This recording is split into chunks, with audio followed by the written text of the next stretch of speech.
দুই শালিক ধারাবাহিকের আগামী পর্বের আপডেট নিয়ে চলে এসেছে বন্ধুরা। প্লিজ ভিডিওটিতে লাইক দিয়ে চ্যানেলটি সাবস্ক্রাইব করে দিয়ে পুরো ভিডিওটি দেখতে থাকুন।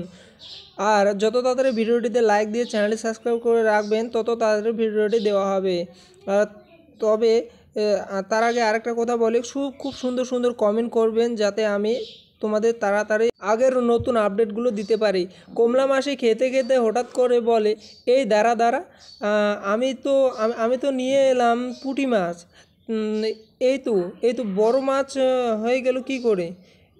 ঝিলিক বলে, মাছগুলো রান্না করার আগে আমি জলে ছেড়ে দিয়ে রেখেছিলাম, সব কটাই ওরকম হয়ে বড় বড় হয়ে গেছে। তাই এই কথা শুনে দেবা ঝিলিকের দিকে তাকিয়ে থাকে হাঁ করে। এরপর কমলা মাসি বলে, তুই আমার সাথে সব সময় ইয়ার্কি করিস না।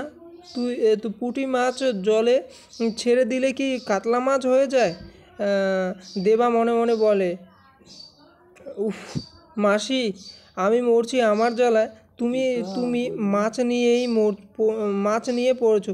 এরপর দেবাকে ঝিলিক বলে, টেনশন করিস না, ওদিকে সব ঠিক আছে। দেবা বলে, তুই কি করে জানলি? তুই তো তোর নিজের বরের গ্যারান্টি দিতে পারিস না। এরপর ঝিলিক মনে মনে বলে, আঁকি তো ঠিক থাকবে, কিন্তু আমার প্যারে লাল যদি ও রেগে লাল হয়ে যায় তবে ওকে সামলানো মুশকিল। তো বন্ধুরা, তোমাদের এপিসোডটি কেমন লাগলো প্লিজ মতামতটি কমেন্টে জানান। নতুন নতুন এপিসোড দেওয়ার জন্য চ্যানেলটি সাবস্ক্রাইব করে পাশে থাকুন। ধন্যবাদ।